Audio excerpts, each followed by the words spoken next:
बच्चों, स्वागत है आप सबका मैथ्स न्यूज सॉल्यूशन में। और आज हम पढ़ेंगे नंबर सिस्टम्स। तो नंबर सिस्टम में कौन कौन से टर्म है, आइए एक बार जल्दी से टर्म्स देख लेते हैं, उसके बाद क्वेश्चन आंसर करने का प्रयास करेंगे। पहला टर्म है होल नंबर्स किसे कहते हैं, जल्दी जल्दी से समझ लेते हैं, उसके बाद फिर क्वेश्चंस करेंगे। होल नंबर क्या है? जो होल नंबर को हिंदी में बोलते हैं पूर्ण संख्या, जो जीरो से स्टार्ट हो, 0 1 2 3 4 5 6 सो ऑन, इसको बोलते हैं होल नंबर। सेकंड में आता है नेचुरल नंबर किसे बोलते हैं, तो नेचुरल नंबर्स यानी कि हिंदी में बोलते हैं इसको प्राकृतिक संख्याएं। प्राकृतिक संख्याएं हैं 1 2 3 4 5 6 सो ऑन, मतलब जीरो इसमें इंक्लूड नहीं रहता है। होल नंबर में जीरो से स्टार्ट होता है, नेचुरल नंबर में जीरो को नहीं लेते हैं। उसके बाद इंटीजर होता है, तो इंटीजर आप जानते हो कि इंटीजर पॉजिटिव और नेगेटिव नंबर्स का कॉम्बिनेशन होता है। उसके बाद इवन नंबर क्या है, आप लोगों को पता है कि इवन नंबर यानी कि इवन नंबर जिसको हिंदी में बोलते हैं सम संख्या, वो होता है 2 4 6 8 10 12, यानी कि जो 2 से पूरी डिवाइड हो जाए, जो 2 से डिवाइड करता है, जो 2 से कट जाए, उसको बोलते हैं इवन नंबर। उसके बाद है ये ऑड नंबर। ऑड नंबर यानी कि हिंदी में बोलते हैं विषम संख्याएं। विषम संख्या है 1 3 5 7 9 11 सो ऑन, मतलब जो 2 से डिवाइड ना हो। और उसके बाद आता है प्राइम नंबर्स। प्राइम नंबर्स है 1 3 5 7 11 13, मतलब प्राइम नंबर यानी कि उसको बोलते हैं अभाज्य संख्या हिंदी में, यानी कि वो संख्या जो अपने को और एक को छोड़ के किसी अन्य संख्या से ना कटे। उसके बाद आता है कंपोजिट नंबर्स। कंपोजिट नंबर्स होता है जो 2 से ना कटे लेकिन किसी अन्य संख्या से कट जाए, उसे बोलते हैं कंपोजिट नंबर। जैसे 9 3 से कटता है, 15 3 से कटता है और 5 से भी कटता है, 21 3 और 7 से कटता है, 25 27 और सो ऑन। यानी कि कंपोजिट नंबर वो नंबर है जो ना ऑड है और ना ही इवन है, लेकिन वो डिवाइड होता है किसी दूसरी संख्याओं से, उसको बोलते हैं कंपोजिट नंबर्स। इसके बाद जो रियल अभी हम पढ़ेंगे नंबर सिस्टम में, वो पढ़ेंगे रेशनल नंबर। क्या पढ़ेंगे? Rational numbers. अब रेशनल नंबर्स वो होता है, इसको डिनोट करते हैं कैपिटल क्यू से। वो होता है जो पी अपॉन क्यू के फॉर्म में, फ्रैक्शन के फॉर्म में लिखा जा सके और जिसका क्यू नॉट इक्वल टू 0 हो। उसके बाद आता है इरेशनल नंबर। Irrational numbers. अब इरेशनल नंबर्स वो नंबर्स है बच्चों जिसको आप एस से डिनोट करोगे और जिसको आप पी अपॉन क्यू के फॉर्म में नहीं लिख पाओगे, जहां क्यू नॉट इक्वल टू 0। उसके बाद आता है, उसके बाद ये नंबर सिस्टम में पढ़ेंगे रियल नंबर। रियल नंबर्स वास्तविक संख्याएं। अब रियल नंबर्स किसे बोलते हैं? रियल नंबर्स कॉम्बिनेशन होता है रेशनल नंबर और इरेशनल नंबर का। It is combination of rational number और इरेशनल नंबर, उसको रियल नंबर बोलते हैं। हिंदी में बोलते हैं इसको वास्तविक संख्या। वास्तविक संख्या का मतलब क्या है, यह पूछा जाए कि वास्तविक संख्या किसे कहते हैं, तो वास्तविक संख्या वो संख्या है जिसको संख्या रेखा पे दर्शाया जा सके, जिसको संख्या रेखा पे रिप्रेजेंट किया जा सके, वो रियल नंबर्स होता है। और उसके बाद आता है, आपको वैसे पढ़ना नहीं है, इमेजिनरी नंबर। इमेजिनरी नंबर वो नंबर है जिसको संख्या रेखा पे रिप्रेजेंट नहीं किया जा सकता है, वो है इमेजिनरी नंबर। तो हम नंबर सिस्टम ये था।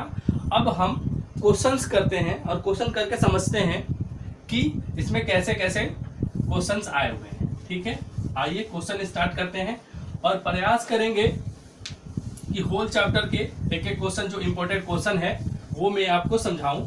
यदि आप नए हैं तो मुझे 5 मिनट दीजिए और लाइक और सब्सक्राइब कीजिए, आपको अच्छा लगे तो। आइए हम क्वेश्चन उठाते हैं इसमें नंबर सिस्टम का। पहला क्वेश्चन आपसे क्या पूछ सकते हैं? पहला क्वेश्चन पूछेगा 3/5 एंड 3/5 एंड 4/5 में 5 रेशनल नंबर आप रिप्रेजेंट कीजिए। कितना? 5 रेशनल नंबर लिखो। अब आपको ये क्वेश्चन बोल रहे हैं 3/5 और 4/5 में 5 रेशनल नंबर आपको लिखनी है। तो अब देखो इसका ट्रिक क्या है। यदि 5 पूछ रहा है, कितना पूछ रहा है? 5, तो आप 1 बढ़ा दो 6, और 6 में इससे भी 6 में क्या करो आप कि इसमें भी 6 से गुना कर दो और नीचे भी 6 से गुना कर दो। इसी प्रकार 4 में भी 6 से गुना करो और इसके हर में भी 6 से गुना कर लो। अब जब गुना करोगे 6 से तो 3 6 जा 18 और 5 6 जा 30 एंड ये हो जाएगा 24 और ये हो जाएगा 30। अब आपको बताना है रेशनल नंबर, इसके बीच में बता दो। 18 के बाद क्या होगा 19, तो ये पहला हो जाएगा रेशनल नंबर 19/30, 20/30, उसके बाद 21/30, 22/30, 23/30। कितना पूछ रहा था? 5 पूछ रहा था। 1 2 3 4 5 आपने लिख दिया, आपका आंसर ये हो जाएगा। नंबर सिस्टम का क्वेश्चन नंबर पहला समझ में आया? ठीक है, नेक्स्ट क्वेश्चन देखिए क्या बोल रहा है। नेक्स्ट क्वेश्चन ये बोल रहा है कि आप एक्सप्रेस करो, क्वेश्चन नंबर सेकंड बोल रहा है कि आप एक्सप्रेस करो डेसिमल एक्सप्रेशन में किस किस को, 4 1/8 और एक क्वेश्चन और ले लेते हैं 2/11। इसको डेसिमल एक्सप्रेशन में एक्सप्रेस करना है, एक्सप्रेस इनटू डेसिमल एक्सप्रेशन। ठीक है जी, तो आइए इसको एक्सप्रेस करते हैं डेसिमल में। ठीक है, तो सबसे पहले तो ये मिक्स्ड फ्रैक्शन है, इसको कंपोजिट फ्रैक्शन में इसको इम्प्रॉपर फ्रैक्शन में चेंज करने के लिए क्या करोगे, इसको इससे गुना करेंगे तो 8 चौक 32 1 33/8 हो जाएगा। उसके बाद इसको डेसिमल में करना है तो क्या करोगे कि आप नीचे वाली संख्या से 33 को डिवाइड करना स्टार्ट करोगे, तो 8 चौक 32। इसको डेसिमल में एक्सप्रेस करके बताना है कि ये टर्मिनेटिंग है या इसका एक्सप्रेशन या नॉन टर्मिनेटिंग है। ठीक है, तो करते हैं और देखते हैं कि ये टर्मिनेटिंग आता है या नॉन टर्मिनेटिंग आता है डेसिमल एक्सप्रेशन। 8 चौक 32 1 आया, कट गया, फिर आप पॉइंट लगाओगे, यहाँ पे 0 आ जाएगा। 8 एकम 8, 2 0, 8 दूनी 16, 4 0, 8 पचे 40। ये देखो यहाँ पे कंप्लीटली कट गया। तो ये कैसा डेसिमल है, आप इसको लिख सकते हो 33/8 बराबर होगा 4.125 और ये होगा टर्मिनेटिंग डेसिमल। टर्मिनेटिंग डेसिमल मतलब शांत, ये शांत दशमलव होगा।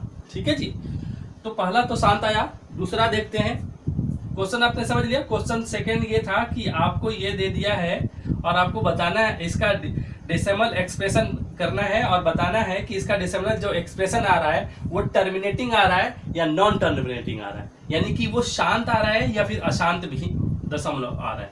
ठीक है, इसको यहाँ पे मिटा दे रहे हैं और नेक्स्ट क्वेश्चन करते हैं।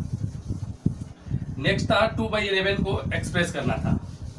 आइए 2/11 को एक्सप्रेस करके मैं आपको बताता हूं कि वो टर्मिनेटिंग है या नॉन टर्मिनेटिंग है। क्या था क्वेश्चन? 2/11 को बतानी। आप क्या करोगे, सेम है, वेरी सिंपल है। 11 को इधर लिखो, नीचे वाली संख्या को, ऊपर वाली संख्या को बीच में लिखो और डिवाइड करो। ये छोटी संख्या है तो 0 लग जाएगा, फिर पॉइंट लगेगा तो यहाँ पे आ जाएगा 0, फिर 1 टाइम में जाएगा, यहाँ आएगा 11, 20 में से 11 गया 9, फिर 0, 11वां 8 88, फिर 2 0, 11 एकम 11, यहाँ पे 9 0, फिर 11वां 8 88, 2 0, फिर 1। अब देखो ये रिपीट होते जाएगा, देखिए बच्चों ये रिपीट होगा। कहाँ से रिपीट हो रहा है? 1 8, फिर 1 8, फिर 1 8, ऐसा आएगा। तो इसको हम कैसे लिख देंगे? ये नॉन टर्मिनेटिंग होगा। कैसा होगा? नॉन टर्मिनेटिंग, ये नॉन टर्मिनेटिंग डेसिमल होगा, यानी कि ये अशांत दशमलव होगा। इसको लिखेंगे 2/11 का रिजल्ट क्या आया है? ये 0.18। ध्यान दो, जो रिपीट हो रहा है संख्या 18 फिर आ रहा है 18 फिर आ रहा है 18, तो जो संख्या रिपीट हो रहा है ना उसके ऊपर ये लगा देते हैं, इसको बोलते हैं बार। क्या बोलते हैं? बार, यानी कि ये बार बार आ रहा है, रिपीट हो रहा है, तो यहाँ पे आप लगा दो बार और इसको बोल दो ये नॉन टर्मिनेटिंग है। ये है आपका नॉन टर्मिनेटिंग, ये हो जाएगा आपका आंसर। ठीक है बच्चों, अब नेक्स्ट क्वेश्चन करते हैं। नेक्स्ट क्वेश्चन में क्या पूछ रहा है मैं आपको बता रहा हूं और समझाने का प्रयास करता हूँ। नेक्स्ट क्वेश्चन बोल रहा है कि express the following in the form p by q where p and q are integer and q not equal to 0। Question में लिख दे रहा हूं, एक्सप्रेस करना है हमें किसमें, p by q के फॉर्म में करना है where q not equal to 0। ठीक है जी। पहला क्या है इसमें, a पार्ट, इसका a पार्ट है 0.6 के बाद, और दूसरा एक ले लेते हैं इसमें 0.47 पे बार है। क्वेश्चन क्या बोल रहे हैं समझ में आया। इसको एक्सप्रेस करना है p बाई क्यू के फॉर्म में where q not equal to 0, मतलब रेशनल फॉर्म में चेंज करना है और इसको भी चेंज करना है ना। तो आइए कैसे करेंगे, बहुत ही सिंपल है, इजी है, मैं आपको समझाता हूँ, समझिए। पहला बोल रहे हैं, पहला क्वेश्चन पहला है आपका कि 0.6 के बाद पे करना है। तो आप मान लो कि ये लेट x बराबर 0.6 पे बाद, ठीक है जी। अब आपको करना क्या है, ये देखो दशमलव के बाद कितने नंबर हैं, एक नंबर है, तो इसको आप मतलब कि 10 से दोनों तरफ गुना करो। जितना नंबर होगा ना उतने से गुना करना होता है। दशमलव के बाद एक नंबर, तो एक पे एक जीरो लगा दो, यानी कि 10। ट्रिक कंसेप्ट यही है। तो 10 से मल्टीप्लाई करो both side, multiply both side by 10। तो 10 से जब करोगे तो ये क्या हो जाएगा 10x, और ये क्या हो जाएगा 0.6, और इसमें एक 6 और आ जाएगा, और यहाँ पे 10 करोगे। नेक्स्ट स्टेप में लिख लो 10x बराबर में 6.6 के बाद, क्योंकि 0.6 के बार है, यानी कि ये 6 बार बार आ रहा है। अब इसमें आप 10 से मल्टीप्लाई करोगे तो ये एक 0 आ जाएगा इधर, और 2 अंकों के बाद दशमलव, यानी कि दशमलव यहाँ पे हो जाएगा, डेसिमल यहाँ पे होगा, तो ये आपका हो जाएगा 6.6 का बार। और ये इक्वेशन मान लो फर्स्ट, और ये इक्वेशन मान लो सेकेंड। अब आप क्या करो कि सेकेंड में से फर्स्ट को माइनस कर दो, यहाँ पे लिख दो सेकेंड में से फर्स्ट को माइनस करने पे यहाँ पे x लिखो, और यहाँ पे 0.6 का बार लिखो, ये फर्स्ट है, ठीक है। जब माइनस करोगे तो साइन चेंज होगा, प्लस है तो यहाँ पे माइनस, यहाँ पे प्लस है तो यहाँ पे माइनस। अब 10x में से x जाएगा तो कितना आएगा 9x, और ये 6.6 में से 0.6 जाएगा तो कितना आएगा, यहाँ पे देख लो रफ में, आप पॉइंट की जगह पे पॉइंट लिखो, 6 बार लिखो, तो 6 में से 6 गया 0.6, यानी कि 6 आ गया। पॉइंट के बाद 0 की कोई वैल्यू नहीं होती, तो यहाँ पे आ गया 6। देयरफॉर x बराबर हो जाएगा 6/9, और 3 इसको काटेगा, 3 दूनी 6 और 3 का 9, यानी कि x का मान आ गया 2/3। यानी कि हमने इसको 0.6 का बार को हम रेशनल नंबर में 2/3 के फॉर्म में ऐसे लिख सकते हैं। दिस इज योर आंसर, ठीक है। अब चलिए इसका सेकेंड पार्ट करते हैं। सेकेंड पार्ट जो पूछ रहा है कि हमें 0.47 के बार पे करना है, इसको करना है रेशनल नंबर के फॉर्म में चेंज, ठीक है। तो आप मान लोगे लेट x बराबर 0.47 पे बार। कंसेप्ट क्या है, मैंने बताया था दशमलव के बाद देखो कि कितनी संख्या है, कितनी संख्या है 1 और 2, तो क्या करोगे 1 पे 2 जीरो लगा के इन दोनों साइड में गुना कर दोगे। इसमें एक और कंसेप्ट है, देखो 2 तरह के तुम्हें क्वेश्चन दिया जाएगा कि रेशनल फॉर्म में चल। पहले वाले में दिया था कि x बराबर था यहाँ 0.6 के बाद, दशमलव के बाद जो संख्या थी एक ही थी और उस पे बार था, लेकिन इसमें दशमलव के बाद 2 संख्या है और उस पे एक ही पे बार है। ये ऐसा नहीं है, ध्यान दो, ये ऐसा नहीं है कि ये बार जो है ना दोनों पे है, ये बार सिर्फ 7 पे है। तो क्या करना है, एक बार तो आप 100 से मल्टीप्लाई कर लोगे क्योंकि दशमलव के बाद 2 है, और एक बार आप क्या करोगे कि चूंकि बार सिर्फ 7 पे है, यानी कि एक संख्या पे है, तो एक बार 10 से भी मल्टीप्लाई करके दूसरा इक्वेशन बना लोगे और फिर उन दोनों को सॉल्व कर दोगे। क्या बोला मैंने ये बोला कि दशमलव के बाद यदि एक संख्या हो और उस पे बार हो तो कोई दिक्कत नहीं है, आप 10 से मल्टीप्लाई कर लो। यदि दशमलव के बाद 2 संख्या हो, यदि मैं एग्जांपल के तौर पे आपको यदि बताऊं कि मान लो आपसे क्वेश्चन बोल दे कि आप 5, 3, 2 इसको आप एक्सप्रेस कीजिए रेशनल नंबर में, तो आपको क्या करना है, यहाँ पे 0 दे दे। आपको क्या करना है, आपको देखना है कि 10 कितनी संख्या है दशमलव के बाद। तो 3 संख्या है, तो पहले तो 1 पे 3 जीरो लगा के x मान के इसको गुना कर लोगे। दूसरा ये देखोगे कि जो बार लगा वो कितनी संख्या पे लगा हुआ है, 2 संख्या पे लगा है। तो आप फिर 1 पे 2 जीरो लगा के फिर यानी कि 100 से फिर इन दोनों साइड में मल्टीप्लाई करोगे और 2 इक्वेशन बनाओगे, दोनों को फिर सॉल्व करोगे। समझ में आ गया? गुड। चलिए तो इसको करते हैं। चूंकि यहाँ पे दशमलव के बाद 2 संख्या है तो हम पहले 100 से मल्टीप्लाई करेंगे। तो मल्टीप्लाई करेंगे किससे? 100 से बोथ साइड। तो ये हो जाएगा 100x और ये हो जाएगा 4 7, चूंकि 7 पे बार है तो ये 7 इधर आ जाएगा। ठीक है जी, इतना समझ में आ रहा है? इसको आप फर्स्ट इक्वेशन मान लो। और चूंकि फिर मैंने बोला था कि बार सिर्फ एक संख्या पे है तो 1 पे 0 यानी कि 10 से फिर दोनों तरफ मल्टीप्लाई कर लो। फिर मल्टीप्लाई बोथ साइड विथ 10, तो क्या हो जाएगा ये 10x और ये क्या हो जाएगा 4.7 पे बार। ये इक्वेशन सेकंड हो जाएगा। अब आप क्या करो कि फर्स्ट में से सेकंड को माइनस कर लो।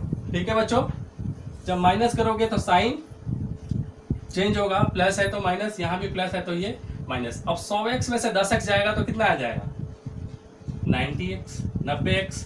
और ये जाएगा तो कितना आएगा, ये यहाँ पे लिख के मैं रफ में बता दे रहा हूँ। ये ऐसे है और इसके नीचे ये है 4, दशमलव के पास में दशमलव लिखते हैं। इसको लिखने का तरीका देखो, दशमलव जहाँ है वहाँ पे दशमलव लिखो, 4 और 7 पे बार, और यहाँ पे कुछ नहीं है तो 0 लगा लो और माइनस करो। तो 7 में से 7 गया 0, दशमलव लगा दो। 7 में से 4 गया 3 और 4 में से 0 गया तो 4, कितना आ गया 43.0। 0 की कोई वैल्यू नहीं होता है पॉइंट के बाद, तो आप लिखोगे 43। देयरफॉर x बराबर 43/90, दैट इज हमने लिख दिया 0.47 के बार को रेशनल नंबर के फॉर्म में, जो इतना आएगा 43/90। समझ में आ गया? गुड। नेक्स्ट क्वेश्चन फिर करते हैं। फिर नेक्स्ट क्वेश्चन क्या बोल रहा है मैं आपको बताता हूं और फिर समझाने का प्रयास करता हूं।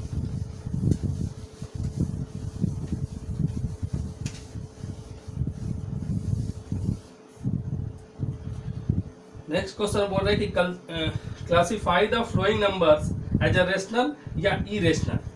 हमें कुछ नंबर्स दिए हुए हैं और हमें क्लासिफाई करना है। क्या करना है?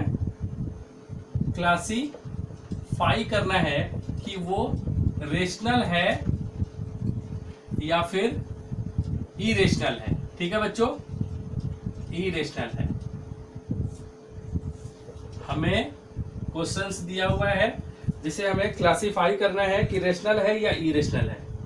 अब देखो, पहला है 3 प्लस में √23 माइनस में √23 और दूसरा है 2π। अब देखो यहाँ पे एक कंसेप्ट और आता है जो मैं आपको बताना चाहूंगा।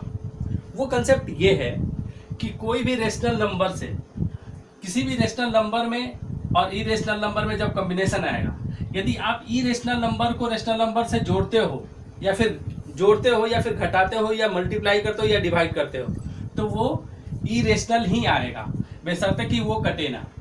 तो चलिए पहला क्वेश्चन करते हैं। ये है 3 प्लस √23।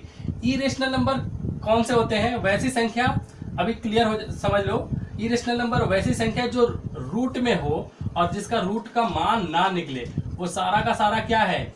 इरेशनल है। यानी कि √3, √5, √2, √6, लेकिन √4 नहीं होगा क्योंकि इसका रूट निकल जाएगा और 2 आएगा। तो ये रेशनल है, ये रेशनल है, ये रेशनल नंबर है, लेकिन ये सारा इरेशनल है। इरेशनल नंबर कौन सा होता है? जो रूट में हो और जिसका रूट का मान ना निकले, और निकले भी तो पॉइंट में निकले, है ना, वो इरेशनल है। और वैसी रेशनल नंबर वो है, वो तो पॉजिटिव और नेगेटिव होता ही है, साथ में यदि कोई संख्या यदि रूट में भी हो और रूट उसका बिल्कुल निकल जाए बिना पॉइंट का, तो वो रेशनल है। जैसे √4 रेशनल है, √16 4 रेशनल है, √64 8 आ जाएगा, रेशनल है। लेकिन √19 इसका नंबर संख्या तो आएगा लेकिन पॉइंट में वैल्यू आएगी, इसलिए ये इरेशनल है। ठीक है, अब आइए क्वेश्चन पे। ये तो मैंने आपको रफ में समझाया। ये क्वेश्चन बोल रहा है कि ये ऐसे है। अब देखिए ये प्लस में है और ये माइनस में है, तो ये दोनों क्या हो जाएगा, कैंसिल हो जाएगा। रिजल्ट क्या आया 3, तो ये कैसी संख्या हो जाएगी, ये हो जाएगी रेशनल नंबर, रेशनल नंबर, क्योंकि 3 तो रेशनल नंबर है। और इसका बी पार्ट क्या कह रहा है 2 पाई। अब देखिए 2 है रेशनल नंबर और मल्टीप्लाई हो रहा है पाई से इरेशनल नंबर, तो ये 2 पाई का रिजल्ट होगा इरेशनल में, तो 2 पाई हो जाएगा आपका इरेशनल नंबर। समझ में आया कैसे, क्योंकि पाई की वैल्यू तो 3.14 उसके बाद 1 होता है। अब 2 से मल्टीप्लाई करोगे तो फिर पॉइंट में आ जाएगा, इसलिए वो इरेशनल नंबर है। और ये तो 2 पाई इज इरेशनल नंबर। पहला वाला हमारा रेशनल था और ये इरेशनल है, ये क्या है इरेशनल और ये हमारा रेशनल था। ठीक है, नेक्स्ट क्वेश्चन की तरफ बढ़ते हैं।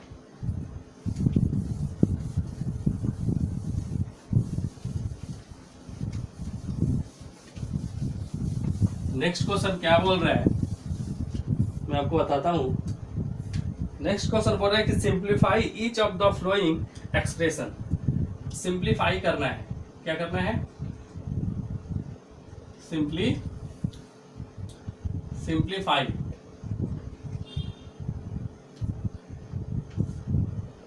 पहला क्या है इसमें, मतलब सरल करो।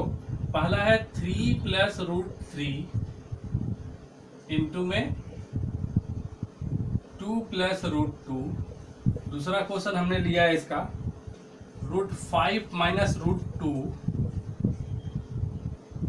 इंटू में √5 + √2। देखो इस क्वेश्चन को बताने से पहले मैं बताऊंगा कि मैंने बहुत सारे वीडियो बनाई है बेसिक अलजेब्रा में, जिसमें आप जाके देखोगे तो सारे फॉर्मूले मैंने लिखे हैं और उसको करे भी हैं। आपको यदि फॉर्मूले याद हो तो देखिए, एक होता है a + b का होल स्क्वायर, ये होता है a² + b² + 2ab। एक होता है a - b का होल स्क्वायर, ये होता है a² + b² - 2ab।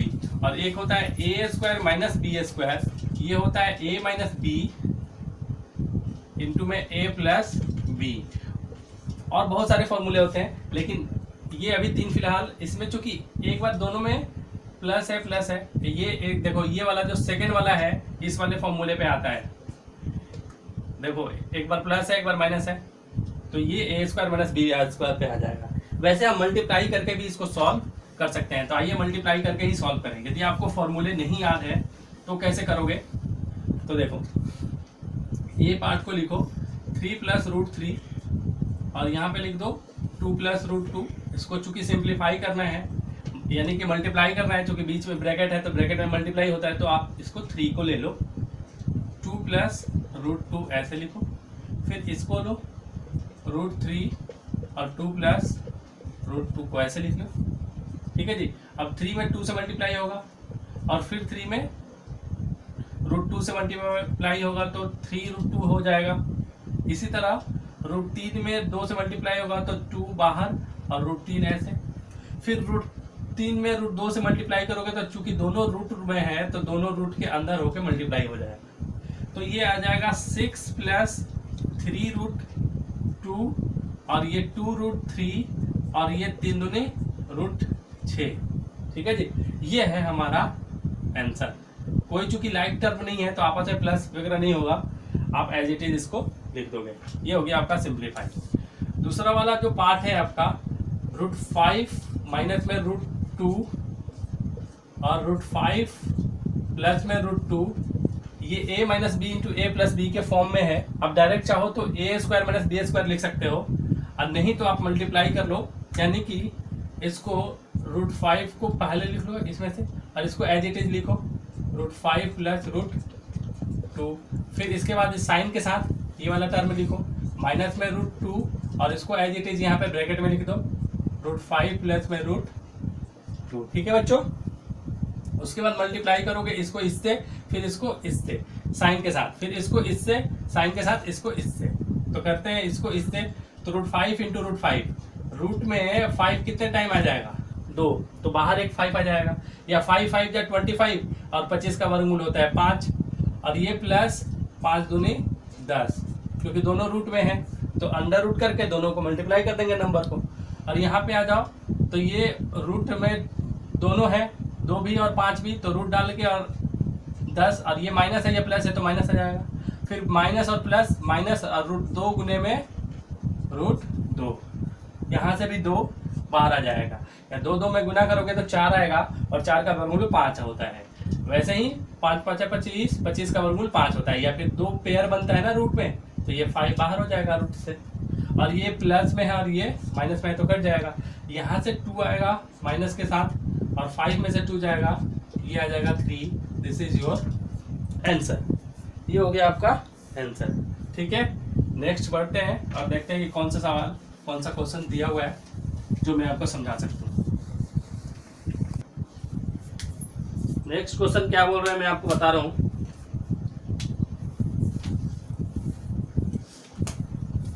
Question number 6, rationalise करना है और डेनोमिनेटर को करना है ना, जिसको हिंदी में बोलेंगे हर का परिमेयकरण। क्वेश्चन क्या है, √7 माइनस में √6 और 1 में √5 प्लस में √2, इसको क्या करना है, रेशनलाइज।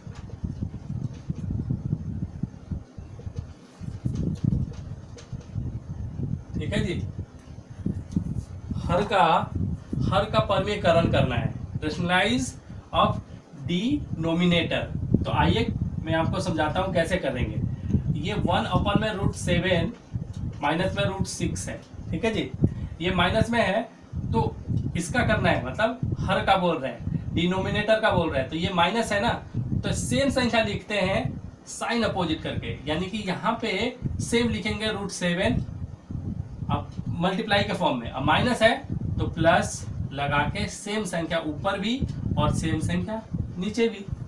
ठीक है बच्चों, अब आप जब मल्टीप्लाई करोगे तो ऐसे आएगा √7 प्लस में √6। अब ये देखो, एक बार प्लस है एक बार माइनस, यानी कि एक बार √a² यानी कि √7 का स्क्वायर माइनस b² अभी करा था ना, यानी कि √6 का स्क्वायर डायरेक्ट आ जाएगा फॉर्मूले से। ये होगा √7 प्लस √6 और √7 का स्क्वायर यानी कि 7 हो जाएगा, रूट हट जाएगा, इसका भी रूट हट के 6 हो जाएगा। अब आपका जो आंसर आ जाएगा √7 प्लस √6, और 7 में से 6 गया क्या आएगा 1, तो 1 लिखो या फिर यहाँ पे 1 आएगा, 1 आप लिखो या फिर मत लिखो, एज इट इज ये लिख दो, ये आपका आंसर। अब सेकेंड पार्ट इसका करते हैं। सेकेंड पार्ट में बोल रहे हैं कि 1 में √5 प्लस √2 के हर का परिमेयकरण करना है, रेशनलाइज करना है डिनोमिनेटर का। तो मैंने क्या बोला था, इसको मल्टीप्लाई का साइन करते हैं और नीचे वाली संख्या जो है ना सेम लिखते हैं साइन अपोजिट में। तो साइन यहाँ प्लस है तो माइनस लिख देंगे, सेम संख्या लिखेंगे मल्टीप्लाई करके, यहाँ पे प्लस है तो यहाँ पे माइनस √2 √5 माइनस में √2। ठीक है बच्चों, अब मल्टीप्लाई करोगे तो ऊपर वाला तो एज जाएगा √5 माइनस में √2, नीचे हो जाएगा, ये देखो प्लस है ये माइनस है, यानी कि a प्लस बी और a माइनस बी के फॉर्म में है, तो फॉर्मूला होता है a² माइनस b²। a की जगह पे √5 तो √5 का स्क्वायर जैसे यहाँ पे किया था हमने, और माइनस √2 का स्क्वायर हो जाएगा। अब ये ऊपर क्या हो जाएगा, ऊपर तो आपका √5 माइनस में √2 बचेगा, और नीचे ये रूट निकल जाएगा, रूट से बाहर 5 और वैसे ही रूट से बाहर 2 निकल जाएगा। आंसर हो जाएगा √5 माइनस में √2, 5 में से 2 गया 3। दिस इज योर आंसर, ये आपका आंसर हो गया। ठीक है जी, अब नेक्स्ट क्वेश्चन करते हैं इसका। नेक्स्ट क्वेश्चन क्या बोल रहे हैं देखते हैं। ठीक है,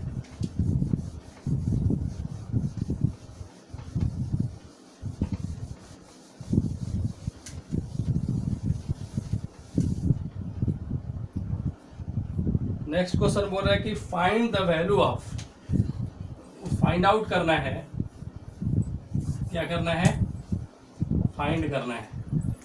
कौन कौन सा, पहला ए पार्ट है इसका 32 के पावर में 2/5, बी पार्ट है 64 के पावर में 1/2, सी पार्ट है 125 के पावर में -1/3। अच्छा, इसको सॉल्व करने के पहले ए बी और सी।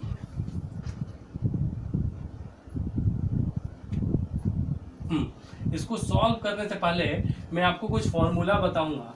वो फॉर्मूले कुछ हैं, आप चाहो तो इसको लिख लो और याद करना। पहला फॉर्मूला है, यदि x के पावर में n हो और उसके पावर में m हो तो ये दोनों मल्टीप्लाई हो जाता है, m n हो जाता है। दूसरा ये है कि यदि x के पावर n हो और इसके डिवाइड में हो, या फिर इसको ऐसे भी लिखते हैं तो ये पावर जो है ना, पावर माइनस हो जाता है।